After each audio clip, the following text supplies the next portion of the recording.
Bamm Ericsen with AFTERBUZZ TV for Power Season 3. Ladies, guess what? Rotimi is here. Let's go! You're tuning into the destination for TV superfan discussion, AFTERBUZZ TV. And now, let the buzz begin. City, I'ma take it downtown with me. Take it to your cheese fry. Pull up somewhere I can eat out. Ooh, 69, we can get there quicker. What up, That's like everybody? that, girl, Bamm that's Ericsen my here with dinner. AFTERBUZZ TV. You can follow me on our social media at Bamm Ericsen. Hey, what's up, everybody? I'm Kennelia. I am your girl, Ayers. Hey guys, Janeisha John here. And Ladies and gentlemen, and ladies and ladies. Ladies. He's in the building. He Yes. is in the building. You guys know him as Dre, and we are welcoming Rotimi to the building. Welcome. What up, what up, what up? Hey. So good to have you here. Oh, Yes, thank you. You were here last year via Skype, and this time you're here in the studio. Yeah. We have a lot to discuss, and I just want to forewarn you. Yeah. I have a tendency to kill people off. Oh. So we gotta talk. All right. I'm Well, just it was so- good talking to you. I kill characters off, so I'm just letting you know. No, you're safe. Oh, okay. For season 3. Thank you, Jesus. All right. For season 3. Thank you, Jesus. but- Thank you, Jesus. Jukebox and the crew. You got Dirt, you got Critical, you got Doc, and you got Frog. We had dirt. Well, we We had have, Dirt. yeah. Oh boy, so this robbery. What do you guys think about that?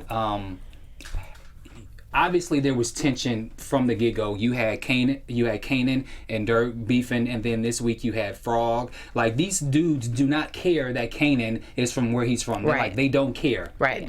Or they just don't know, like they should know, right? Mm-hmm. And do you think that that was Kanan's choice to kill Dirk, or was that like, do you think he got I thought the that was heads up from Jukebox? From Juke. That was, I think he had it in his mind to kill him from jump when he met him. That's what I feel. But I'm pretty sure, Juke had something to do with it as well. In terms of having the final say, like, okay, this is going down, Right. Well, that shocked me though. yeah. She didn't did. care, so Not R.I.P. Not at all. But okay, going into this. So before Kanan was able to actually be approved to be a part of the robbery, he had to make sure that his hands, particularly his left hand because he's left-handed, they had to make sure that his hand was good enough to shoot.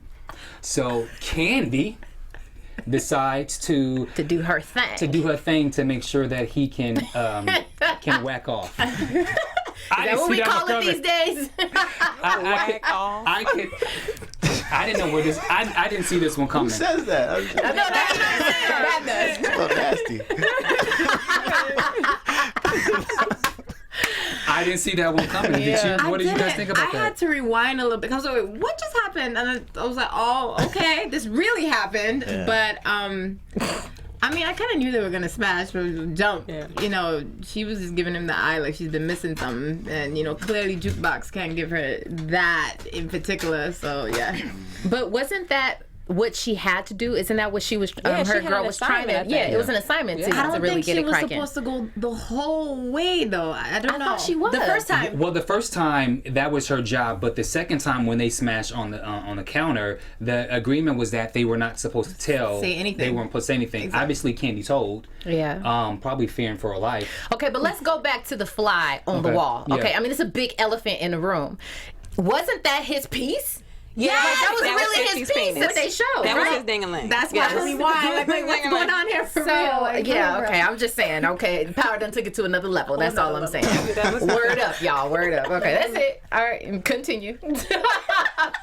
It's like, I don't know what to do with that. I definitely don't know what to do with that. What is you guys' take on this whole Candy Kanan relationship? Like, just the way that she was listening to them mess around while she was in her room smoking. I feel like Candy doesn't like it, and maybe she's going to do something to either Candy or Kanan. You mean Juke doesn't like Yeah, I'm it? sorry. Yeah, Juke. Okay. Yeah. I think she's troubled by it slightly, but she's just kind of sitting there and kind of plotting in her mind. She's just like she's just a gangster. I don't know. Something about her scares me, like we said last week. Yeah. Well, the pimp is never happy when the tricks, like, you know what I mean? The pimp ain't never happy when the girls go out and start doing other things. Yeah. And Jukebox was a pimp. She's a pimp. Yeah. What's your take on this relationship between Jukebox, Candy, and Kanan? I think it's interesting because everybody in their own right feels like they're a ghost, you know, and it's interesting to see how everybody feels like they have power, but they're all powerless. You know, that's the funny part about the show. Like, no one has power, you know, and the relationship, you know, they're all calculated. Jukebox knows what she's doing, and Kanan knows what he's doing. He has ulterior motives too. So, and Candy's just a pawn, you know. And so, I think she's just playing her part, playing the position, and she also is kind of scared for her life too. If she doesn't do what she's supposed to do. So, I think everybody's playing each other. Yeah, that's a good point. I actually thought that she was sitting there and like liking the fact, like sort of basking in this power that she had. Like, do that. You know what I mean? Like, I got control over you to do that. Yeah. And that's what Courtney was really trying to go for. Yeah. Yeah. What's you guys' take? So, Candy, Jukebox said, your job is over, Kanan, so you can basically bounce. You're done. You've helped. You've been a part of it. Now you can go. He then goes and mentions how he wants to take out Ghost, and Jukebox suggested that wouldn't be the best thing to do because it's better. He's more worth to stay alive. And so, where do you guys think this is going? Do you really think that Kanan is now going to bounce, leave DC, and this is the end of Jukebox? Or what? No, I think, well, they can't do that to us in regards to Jukebox's character. You can't. They can't just let us. Yeah, they can't leave and us be like, oh, bye, and that's it for Jukebox. I do think I have a prediction too about the whole Kanan Ghost scenario because it involves Tariq. Yeah. I'm sorry, Tariq, you're toast. He's toast. He's toast. He's done. It was a bad sell. But okay, bad number 2. She went Y'all know Tariq is bad. Okay. Yeah, no, Tariq is bad. Tariq is bad. Well, no, Tariq. We got to see Tariq have a good heart. Like he's deep down. He's having some troubles. He's going to puberty and all kind of crazy stuff. Like he is bad. He needs legs. He needs some legs. That's what he needs. Well, let's go ahead and let's discuss Tariq. So you had Tasha and Tariq having the conversation, and then Tommy and Tariq had the conversation. Do you think Tariq knows, or you think someone's going to tell him what's this big secret about his family? I was a little confused about that because to me, if Tariq, this whole time I thought Tariq didn't know anything about what they actually did. He doesn't know they sell dope. So when they were saying this to Tariq, like, make sure you only tell them certain things. Now I'm like, okay, so he's really going to try to figure out what's going on because he didn't know otherwise. Or does he know and we have been led to believe that he doesn't know anything? Because why would they even say to him this stuff if he didn't know anything at all? If he just thought Dad owned the nightclub. And on top of that, I don't see why. Well, actually, I was going to say, I don't think the school would ask those kind of questions, but no, actually the school district, they're really nosy, so they probably would try to. Especially because they're African-American family with wealth. Like, they want to know, where are you making this money from? And, yes, he's just started getting into the club business, but prior to that, and then not to mention, Bamm, you said last week that, how can you have an everyday routine and not know about what's going on? So Tariq has to know some things. He may not know all of it, he may not know, to the extent that as bad as it is, but he has to know some of the things that are going on underneath the household. And as nosy as he is too, he's going in people's closet looking for guns. He definitely been snooping in his mama's closet too. I'm just saying. Do you, just as a viewer, not you as a character, but does Rotimi think that Tariq knows anything what's going on?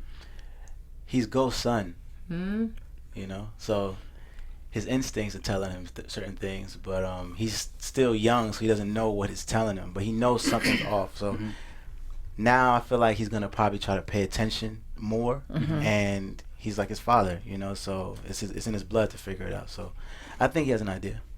Now let's go into the Ghost, Tasha, Angie relationship.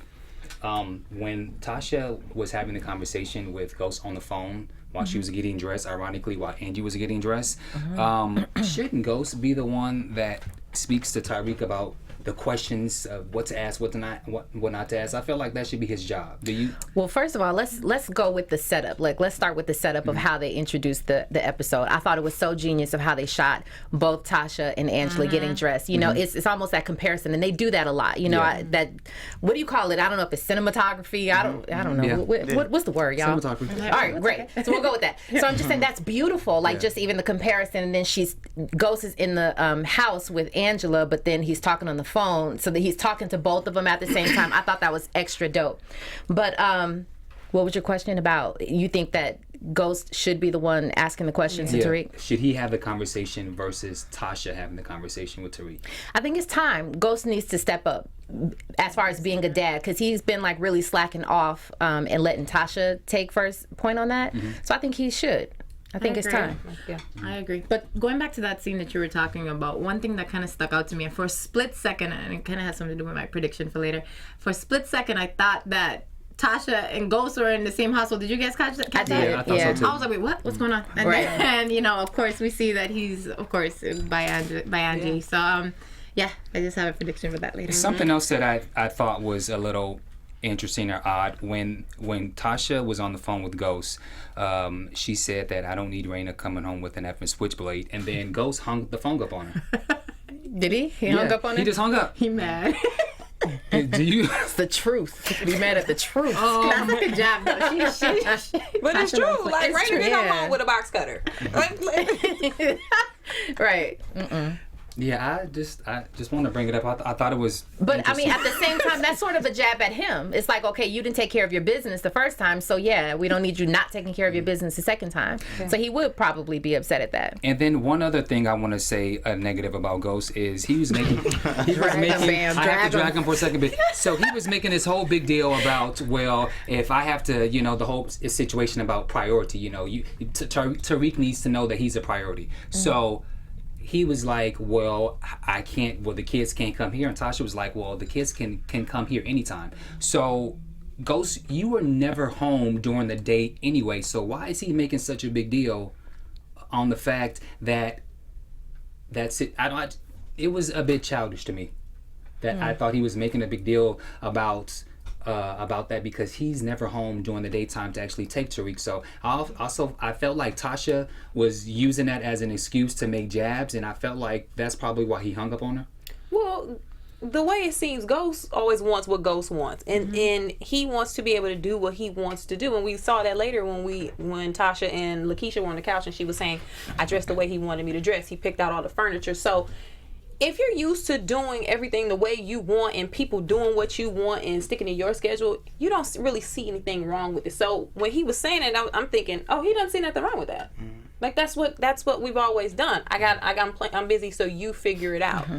But now that things are changing, he's gonna have to be forced to address his flaws. Like, he has no choice. And then nobody really likes, you know, when you've had power or what seems to be power for so long, nobody likes to give that up. You know what I'm saying? And you probably will be childish or throw little miniature fits by hanging up on the phone when you don't get your way. You know? Speaking of getting her way, let's talk about Tasha and Holly.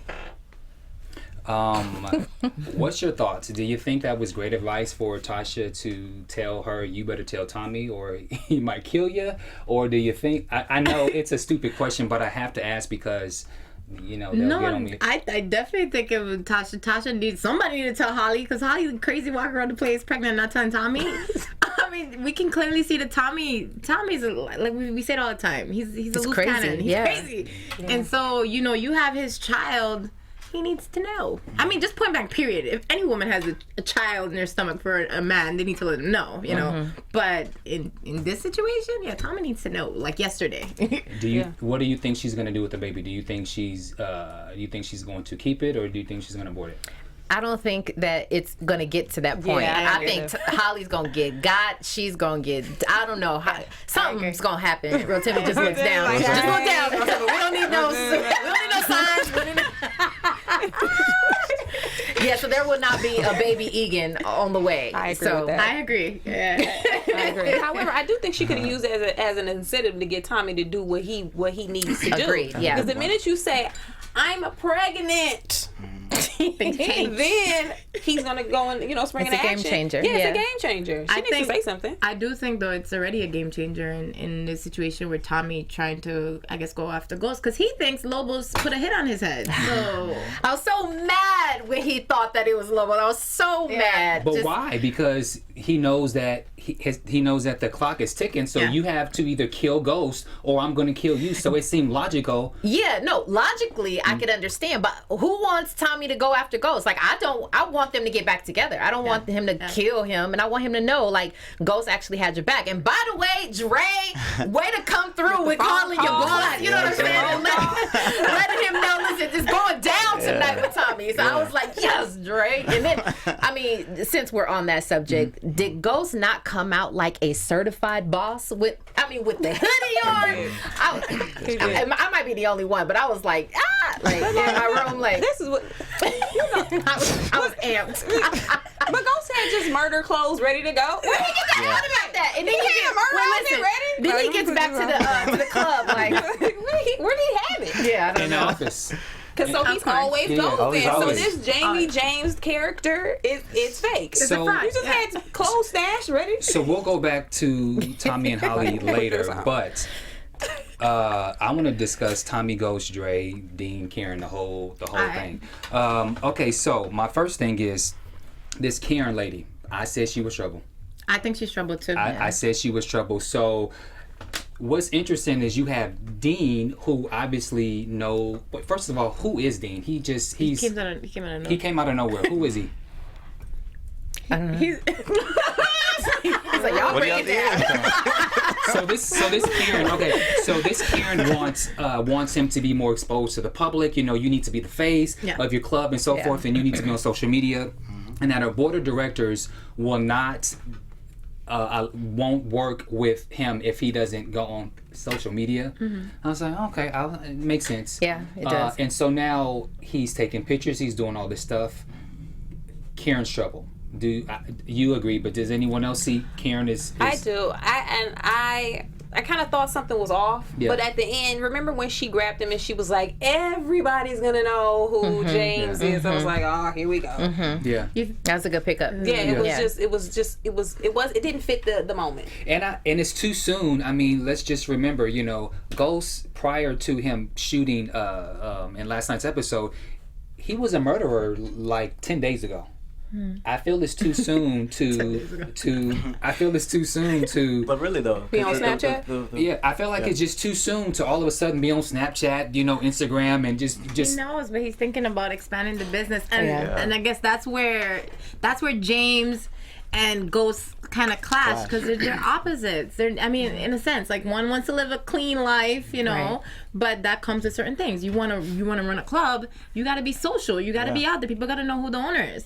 But Ghost is Ghost, for a reason. You know what I mean? So it's just kind of one of those things where he's threading that fine line. He needs to decide who he wants to be. What's your take on Dre's character with him having the conversation with Ghost regarding, he's a little torn because he has one foot in the hood and one foot out, and he's been doing better since the whole DJ fiasco. But what do you guys think about him seem to accepting his role more so than the past couple episodes? Well, Dre really wants to kill somebody. Just He's itching. really ready. Because when they were in the office, when he saw the car, he was like, "Tell me what I need to do." And then now he's like, "You need me to go out there? I can take care of it." Dre really wants to be a part of the action. So I get it. He's trying, but I really don't think that your character. I think he really I think he wants to go back to the street stuff. I think he wants to be sophisticated with it though. Not just like a straight street dude with the Jordans on and the hoodie. I think he likes being suited, but he still wants to be Ghost. Right, like Ghost, right. not James. Like a boss. Yeah, not James. He wants to be like Ghost. Well, at first I was on board. I was on board with Dre's character, and then I started to think more. And what frustrates me about Dre's character is, you know, he did this whole thing with season 2 about how, you know, he wanted to be like Ghost. He wanted to leave that. He wanted to, you know, he wanted to think about his daughter. And so once he now leaves the street, he has a job, maybe making $50,000 a year. He has health and dental insurance. He has a bank account for. He has a bank account for his daughter. He makes a little more than that. Don't play my boy. No. You get money. You get money.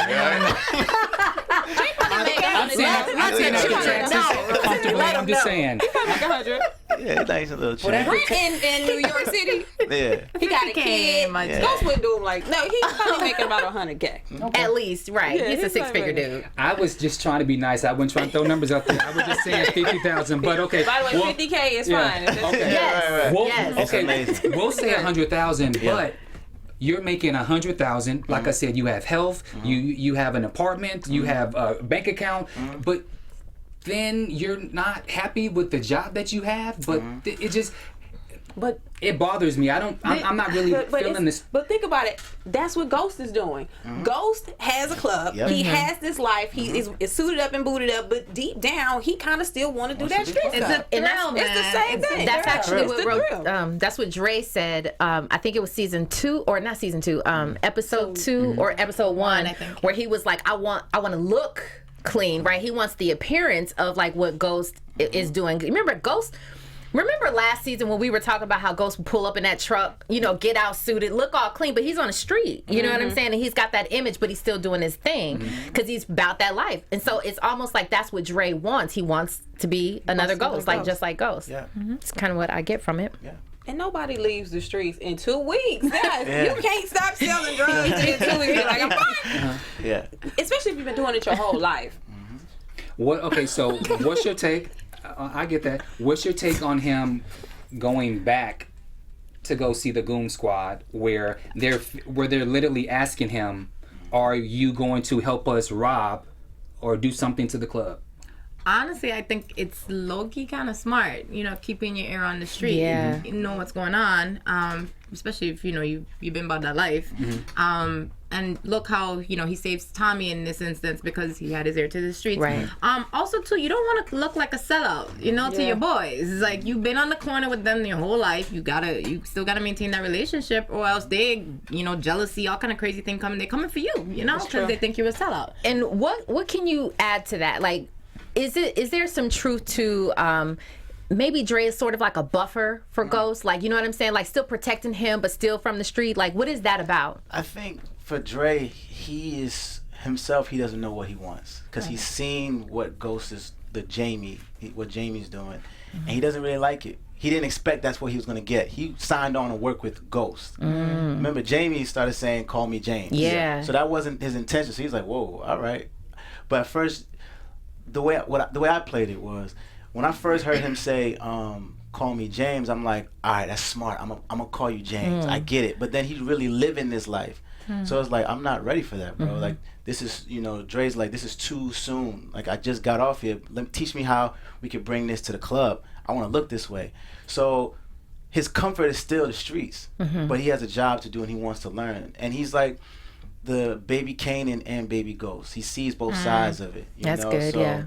having that kind of, you know, mentality, he's trying to be Ghost 2.0, where Ghost is too soft, he feels, you know, and I don't like this Jamie thing he's saying. So I feel like he's just trying to focus on what can I learn from Ghost. And Ghost is making that hard for him. I want to jump in real quick. Okay, so say you were making the kind of money you were making on the street, Yeah. you know, doing the club thing. Yeah. You think that Dre would still be satisfied, or is it like that thrill we're talking about? And it's not comfortable. You know, he's not comfortable in the suit. He might feel like, all right, he's watching Ghost and saying, okay, this is how he's moving. Okay, let me move like him. It's not comfortable for him. So his comfort, his boss mentality is going back to the chicken shack, the rib shack, and having that, you know, camaraderie there. But the money's not what it is for him. It's the power too. He wants to have Ghost's power and say, all right, this is what it is, because 150,000 and 175,000 is not a big difference to Dre. It's more, what can I do to get 250? I know I'm not gonna make it that fast here. I can make 500,000 if I'm selling in the club and out of the club at the same time. So he's just trying to just, you know, put it all together now. What's you guys' take on Dre being inappropriate with Karen, or maybe he didn't think so, but Ghost thought it was. I thought it was endearing because like I took it as Dre just came from from the hood, hoodie buttoned up, That's how you would talk to you. Talk like, "What's up, babe? You look mad good." Like that's how you would talk. It was endearing to me. I didn't think anything was wrong with it. I thought Jamie was uncomfortable because Jamie wants to act like he's James now. So when he was like, "Oh, like like the angry big brother," I was like, Ghost would understand more. James is a little annoyed with it. That was the problem I had. Not with Dre. It was with James. Yeah, I agree with that. And how come Ghost has not had a full sit down with Dre to have him understand what this life is? I feel like Dre is always asking questions, and he's always and Ghost is always brushing you off, or he gives you kind of a tail end, like just go downstairs, go to work. Well, what shit? I'm at work. What do you want me to do? Yeah. I think it's two things. I think that scene where, because Dre had a point. The whole supply demand thing made sense, and he knew that the attention is off him now. That's what bothered him. It's like, you're taking my shine, bro. What are you doing? And Ghost realizes that Dre is just as smart. Is very rough, but just as smart. But it's not his time yet. So the little brother that's saying, I realize your potential, but I'm gonna give you this and give you this because we can keep the hierarchy here. So that's what's happening. That's the frustration that Dre's feeling, honestly, right now. That's good insight. Yeah. Well, what do you guys think is going to happen when Kanan finds out that Dre is... Well, my thing is not even what's going to happen with Kanan. It's what is Dre going to do when Kanan comes back? Is Dre going to be like, bye, Ghost, and then go back to the hood? Or is he, is he going to stay loyal? Which side is Dre going to pick? Because you got to choose. You think that option with Kanan is still there, though? Because I don't. That's more prediction. I'll speak on that when I get to the predictions. Okay. I'm trying to be stone flexing. I didn't even breathe.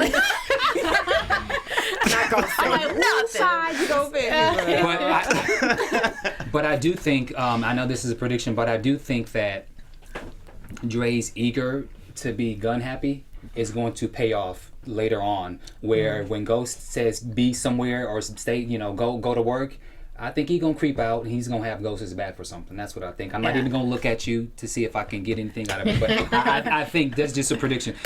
Okay, but going back to Holly and Tommy, what did you guys think about Holly?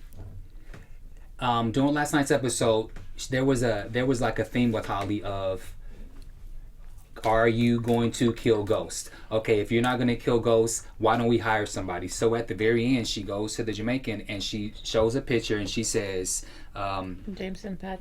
Patrick. I think she's setting herself up because remember my whole prediction was that she's going to be sort of put in a position where she's trying to take Ghost out, and then maybe Tommy's going to choose Ghost over Holly and kill Holly or something like that. I don't know, but that it's almost like the setup to something like that. You know what I mean? Like Holly is just doing too much. And when I tell you people are out there and they want to kill Holly off, everybody want Holly's gone. Like there was a petition online today. It was a petition. I mean, my goodness, can the girl live? I mean, yeah, but it's because of stupid stuff like that. It's like, Holly, just chill. But I get it at the same time because she's concerned, with Lobos out there, and now she knows that there's this vendetta against her and Tommy or whatever and the whole family. So, I mean, I get it, but it's still like, stay in your place. Let me play devil's advocate. Y'all know Holly, she's just whatever. I'm gonna say this and compare the scenarios. What if Tasha did that? Will people be as annoyed? True. Or, you know what I mean? Like if Tasha was like, Ghost, you need to take out so and so, and Ghost was like, I don't know. And then finally Tasha went and handled it. We'll be like, yeah. But here's the difference, though. I don't think so. Here's where I think the difference is. Yeah. Tasha knows the game. She's about, yeah. Okay. Holly does not. Yeah. Holly just going into some Jamaican restaurant, don't know nobody. She lucky she make it out alive today. I'm just saying. And even the way that she, even the words and how she approached old mother at the counter, it came off in a very like a spoiled, entitled. You just think that, Bamm. That's in your head. You just think still that. want to know where Holly come from. No, it's literally, it's her tone. Like if you listen to Holly's tone, a lot of times it's very aggressive, but people don't tend to think it's aggressive because she's white. Yeah. Well, but I mean, she went to get somebody killed. She going to be the hitman. She ain't going to like, I just run upstairs and I don't know what it is. I need her chicken. She needs to go in there like, yo, I need to meet with old boy, and she showed him James' Snapchat again. That's not. I can't. It's like I can't remember her words. And on Snapchat. Like, this is him. True James 11. Kill him. Jeez. I'm gonna move on. But on that note, here's something, and this is me digging to, y'all know I dig into storylines like that, and it could be something behind that. She said she wants to kill James St. Patrick, right? That leaves Ghost still alive. I'm sorry, that was probably too heavy for you. No, it's but true. You get what I'm saying? Like, okay, so the little things that we saw in this episode, as far as like Ghost coming back, that's to me that's like a little like undertone of like James is gonna be gone, but Ghost is still gonna be there. I mean, we got Yes, deep, y'all. Like, I don't know if y'all picked that up, but that's deep. I didn't take it that way only because being that she knows more personal information, I figured that she would have to, when the person has to go after Ghost, I figure they have to know his name. They need to like know his real name. That's what I feel like that's surface. Like, she's taking it deep. I'm just thinking deep. I got it. Okay, so let's talk about Tommy at the confession, cursing to his priest, and the whole situation with the shootout. But Bamm, before we jump into that, I did, since we were talking about Holly, I kind of wanted to touch on the fact, did anybody else realize when Tommy and Holly were, in the sex scene, there was no kind of connection, no kind of emotion. Mm-hmm. Like, Tommy was not even, she was a prop, basically, in the whole thing. Like, I thought about that, too, and I also wonder, have the two of them ever kissed passionately? I haven't seen it this... Maybe they have, but maybe toward the beginning of their relationship. Yeah, when I saw that, I was like, there's no passion. Yeah. Well, it's Tommy's version of passion, though. Because if Tommy's not if he's not that kind of guy, then we shouldn't even look for that. Because he's, But, when she was trying to kiss him, I think he just kind of was like, no, turned it over. It was just a real disconnect. And I just kind of saw it in his face, like, there's a lot going on in there. So that kind of, alluded to me that Holly might be gone. I'm just saying. I'm just saying. Holly's toast. Going to don't look. No eye contact. Going to the shootout. Yeah. I was shocked as hell to see this new Dean guy as the driver. I was still for some reason expecting Dre to be somewhere in the mist, and he was not. Mm-hmm. It's Dean. His security. I was disappointed that Ghost did that. Like, he was like, nah, just come back to the club. I was disappointed because it's like, here you have Dre who's ready, willing, has been telling you know what he's about, he can handle business, but I mean, that's still like saving this side, he still wants to upkeep this Jamie side or whatever, but I was still disappointed in that. I wasn't disappointed only because I think in a very odd way he's trying to teach him how to be an adult outside of the hood, and also when you kill somebody, you don't bring anybody with you. Like, he's very well capable of taking anybody down by himself. He doesn't need anybody, so he doesn't need backup. Not to mention that Ghost I feel like he wanted to give the illusion that he was at the club, but not at, while he wasn't at the club. Yeah. So, having Dre there to kind of hold down things at the club, and while he slipped out, did his thing and came back, because even when, Karen was basically taking the picture, like, everybody's, has all these pictures of you. So it looks like he was there the entire time. You don't need to have somebody else there. That's just kind of like...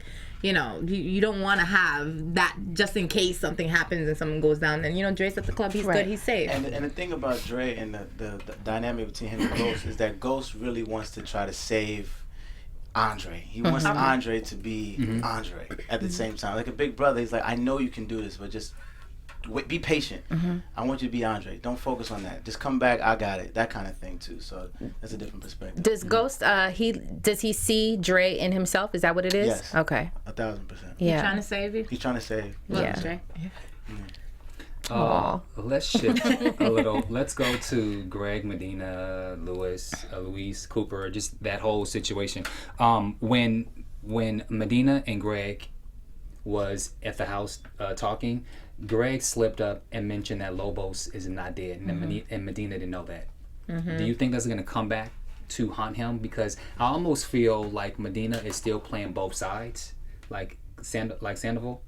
What's your take on that? Do you have an opinion? I think he's clueless, honestly. I don't think he knows as much as going on.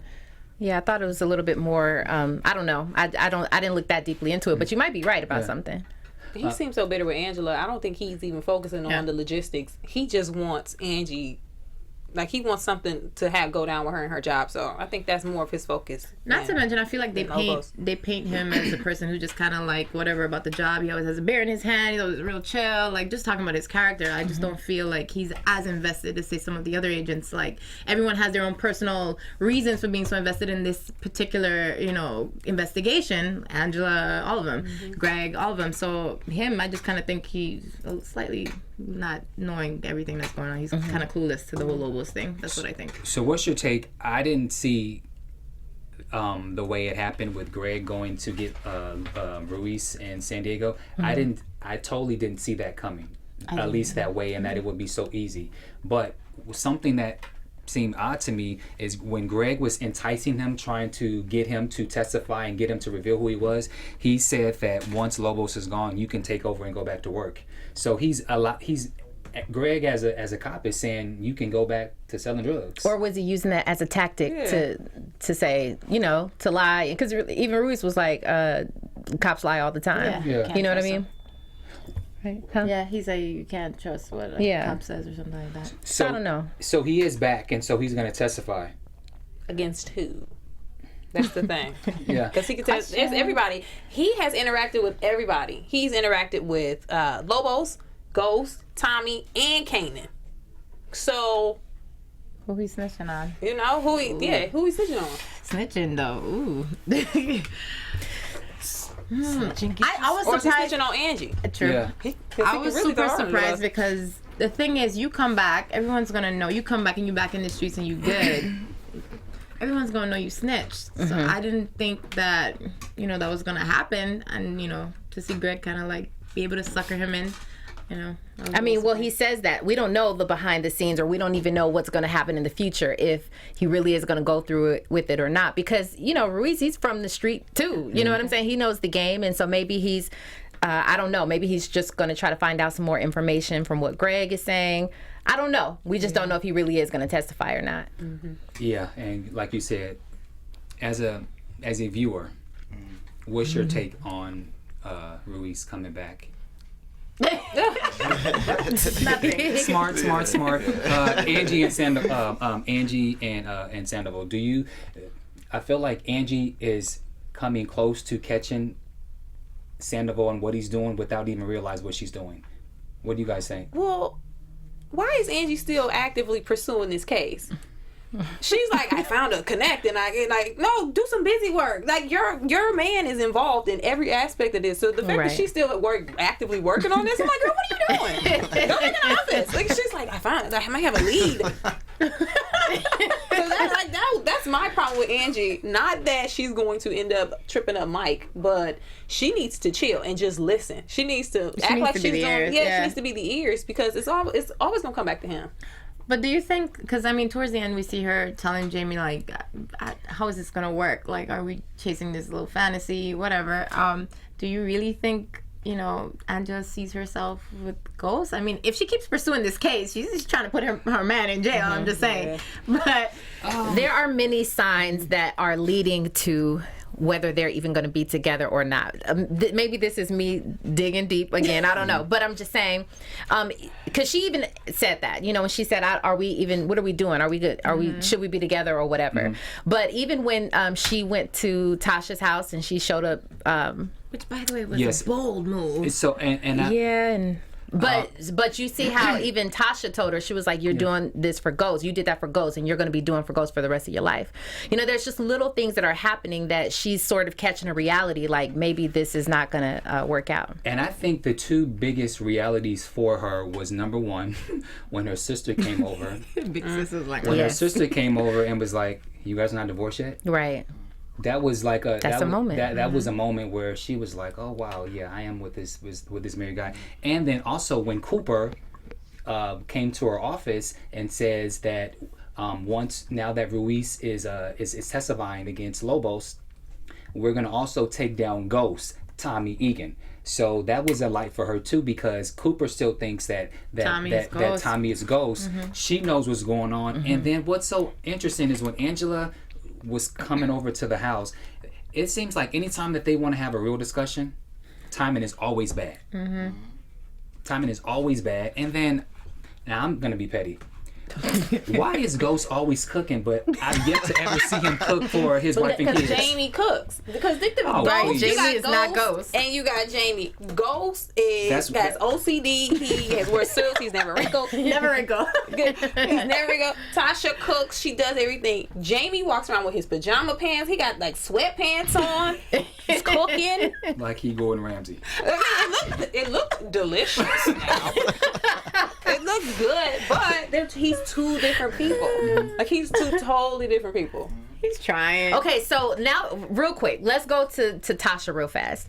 Am I tripping, or is this something to be said, the fact that her man up and left her for another woman and she's not really tripping at all? Is it because Tasha's really, really strong and she's just like, I got this, I'm gonna be all right, I'm not a damsel in distress? Or is it because she was never really in love and she just loved the empire and what they were building? No, who do y'all think? I think that she is hurting, but she's hurting inside. And because she's kind of an alpha male in some ways, she's not going to let that get to her, because that's just not what she's about. And so she's hurting inside. You had a moment where she was walking around with the wine sitting on the sofa looking out, you know, through the view of New York. Like, she's hurting. It's just that she's not displaying showing it. Okay. Yeah. I was just curious to see what you guys thought. What do you think? I think it's a little bit of both. You know, I think she just loved Ghost. You know, I think that's part of it. I think it really is like 50-50. I think she was in love because the father of her kids and everything, but at the same time, like, the empire is what she liked too. So, do you agree with us, the fact that Ghost and Jamie, like, they're both here on episode, or on the season 3, they're both here? Yeah, you agree? I think it's a struggle of who's gonna win at the end of it all. Like, is it Jamie or is it Ghost? So, I think that he's internally battling himself again, like how everybody else is. Everybody's internally battling something, and that's a testament to the writing, because everyone has. Well, if I do this, I should probably do that. If I do this, I'll be happy. But it's still, everybody has that. So I think by the end of the season, you'll see who wins between Ghost and Jamie. On another side note, I'm sorry, I don't know if I was cutting y'all off. Dre, in all of the characters, are you guys able to give a little bit of input, or is it relying solely on the writers? We give our input. You do, okay. So we all talk like, okay, so going into each season, we all say, this is what we want. This is what we think. I think we should do this, and I think we should do that. These are my ideas. And usually they take maybe 3 out of the 10 that we give, because now, like, they know that we are living these people. These people are a part of us. So if I say, I think Dre needs some ass, you know, they'll, okay, well, how we do that? Is that coming? I hope so. God, it's too stressed, man. He got a baby mama. You know, so, you know, it got to come from somewhere. I did want to know, you know, since you do put in your input with the characters, how much would you say that Dre and Rotimi are alike? I think we have the same ambition. I mean, I think we both want to learn, but we're both really impatient. We want it right now. You know, we want to be the best. We want to be the king of the hill. And I love his drive. I love that, you know what, I want to prove myself, to show you I can do it, but I also want to get involved because I want to have fun too, you know? And so, like, that's how I think. I want to learn from Fifth. I want to learn from Amari, and I want to be just as good. I want to be better, you know, and try to be better. And that's the thing. And if we're not having that type of mentality, that's what, on set, we have that whole, like, bro, you got to kill this scene, and I'm not going to let you kill that. You ain't going to outshine me. So it becomes that. But it's brotherly love, you know, and we get the best. So that's kind of how it is with each character for Dre. You know, he wants to show, like, I can do it. And now I'm also kind of like, you know, let me show Amari that I can do it as well. So it's kind of cool. It does kind of mirror a little bit. Will we ever see who your baby's mom is? Yeah, you trying to get me fired. Was that a two? Okay, I'll let it go. We're gonna let that one sit. Yeah. I hope so. You know, that'd be cool.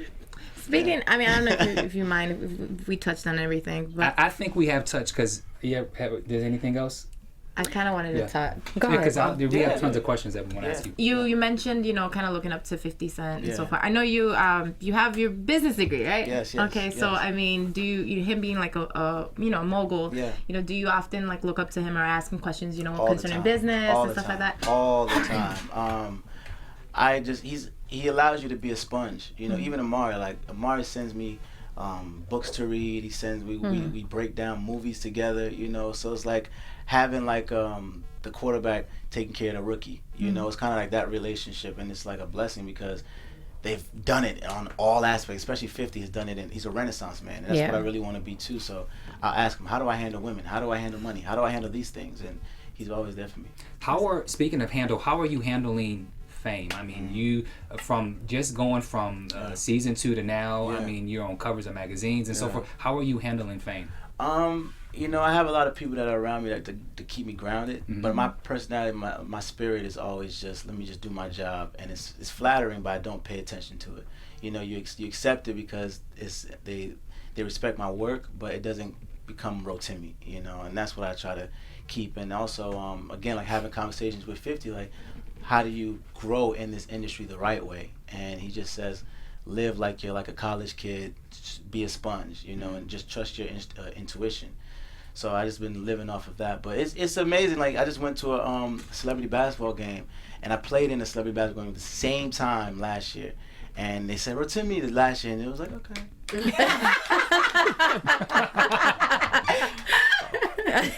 You know what I mean? Now it was like, you know, and I'm just like, whoa. And it's like little girls to 50-year-old women to grown men, you know, and it's just like the power of the show, you know, no pun intended, but like the show has just, you know, changed a lot of things for me. That's amazing. Yeah. I remember we did an interview on the red carpet I was Miss Diddy's event or something like that, and you were just as like, you're kind of the same guy, and it's funny because your celebrity has grown, you know, phenomenally, but you're still that same guy with that same humility, and you called yourself a Renaissance man back then.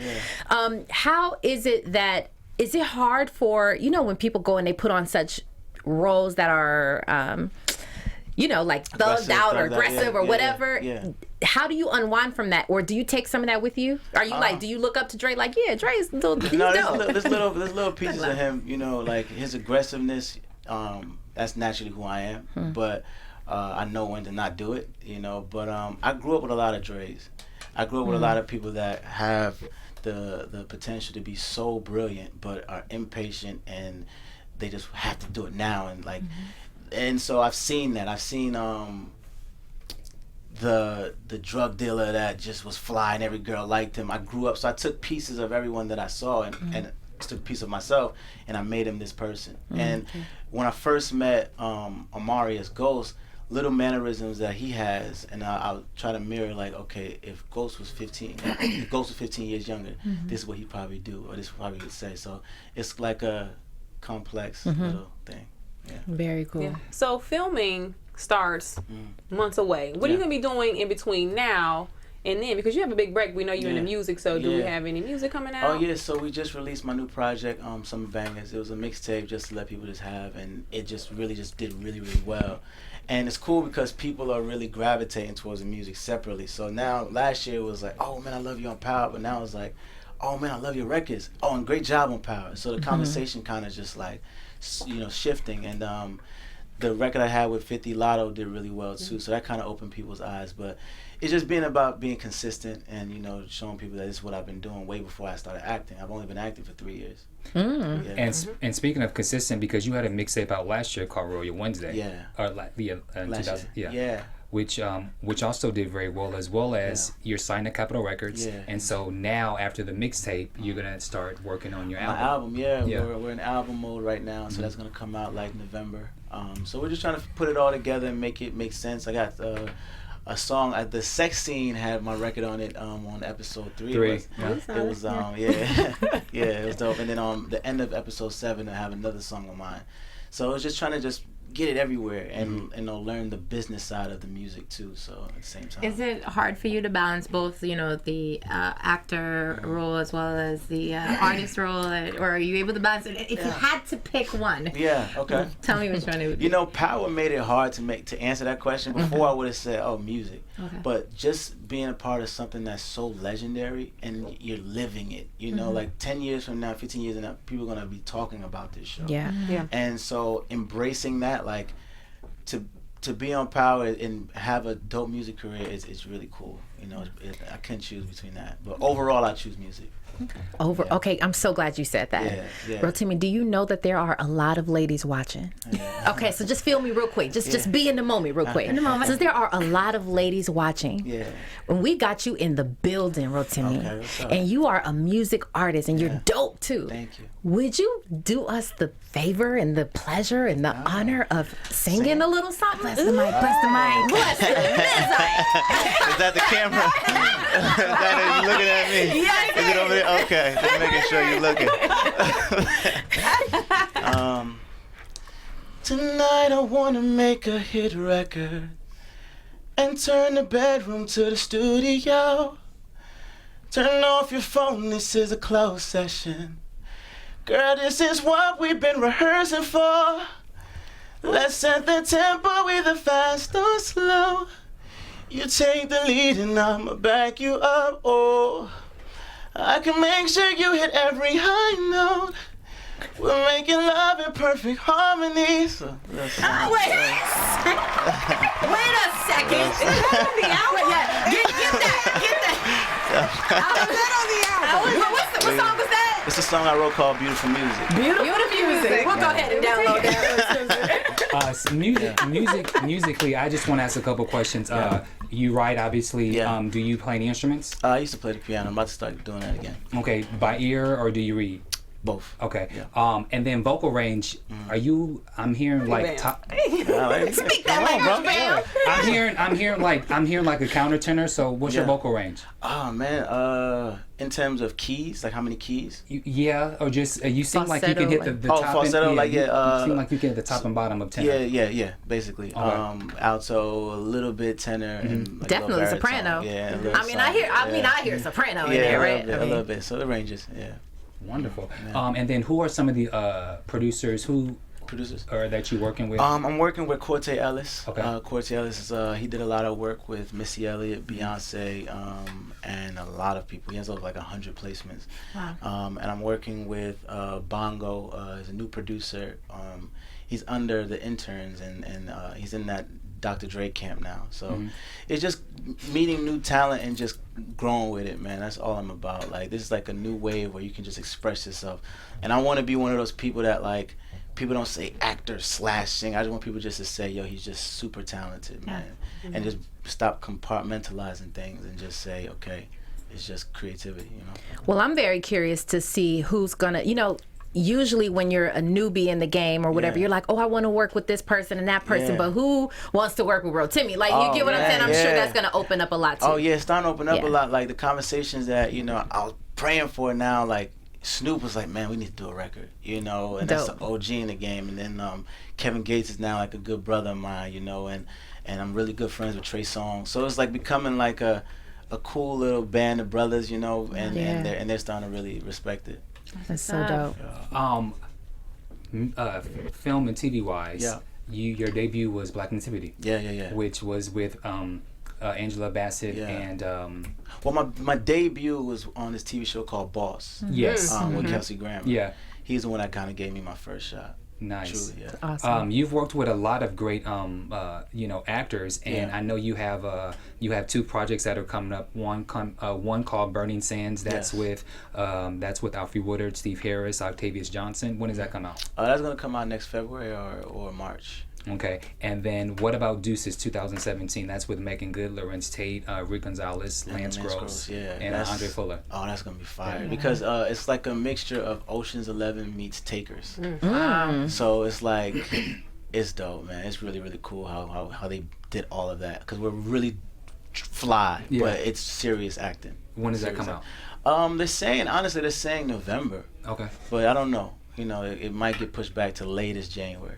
Okay. Yeah. And before we go, let's do some quick predictions and then we'll wrap. Your AfterBuzz TV predictions. I'm going first. I'm trying to remember what the I'll go predictions first. I got a bunch. Well, again, Ghost is moving back home. Yeah. Not because people were on the comments in YouTube talking about y'all really want them together. No, when adults have a bad kid, they gotta move back in together. So I think he's gonna move back in with Tasha. Angie now is completely in the mix because we noticed Ghost paid her rent, so now she's tied to the drug money too. Yeah. So I think that's gonna go downhill. Lakeisha's gonna lose it all because again she got drug money in her shop now. So I think that relationship is toast. Not necessarily this season, but later on. And Tariq, I don't know how he's gonna get it, but he's gonna get it.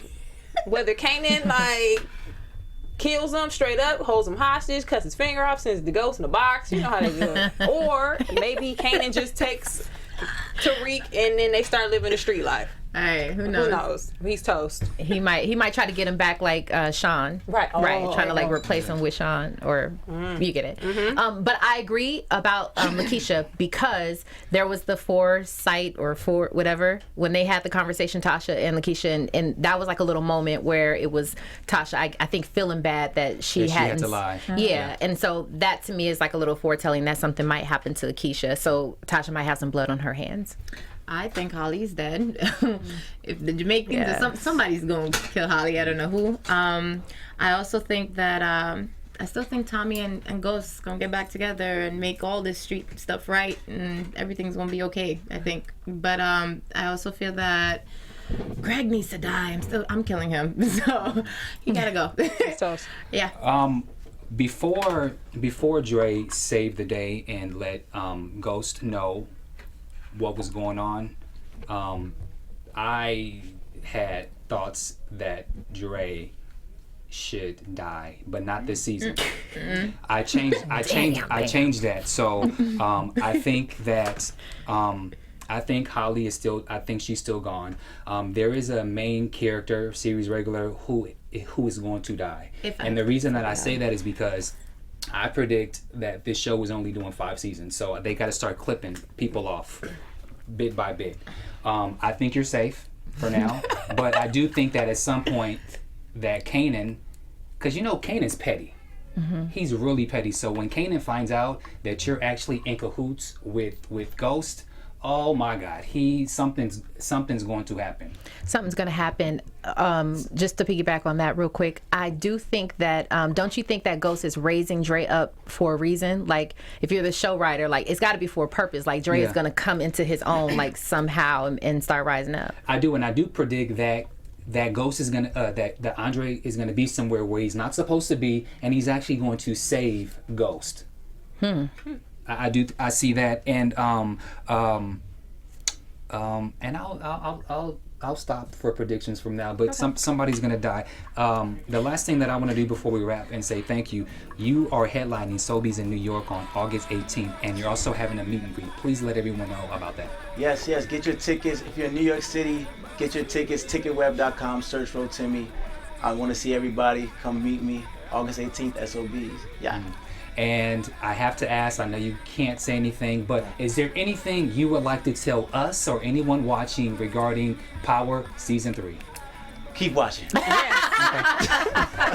That's the best answer. Let everyone know where you guys can be found on social media. You guys can find me on all social media at Janeisha_MissVI. And same here, all of my social media platforms at Robin Ayers. You can find me on Twitter, Instagram, and Facebook at Kennelia. Also, I'll be at Ha Comedy Club on August 18th at 8 p.m. and the Comedy Store, Belly Room, same night, 10 p.m. And you can find me on our social media at Bamm Ericsen. Man, we want to thank our special guest, Mr. Rotimi, who plays the character Dre on the best show on TV Power. Thank you guys for tuning in, and man, keep it locked because there's a lot more in store for us here at AfterBuzz TV. Thank you guys for watching. Bye, guys.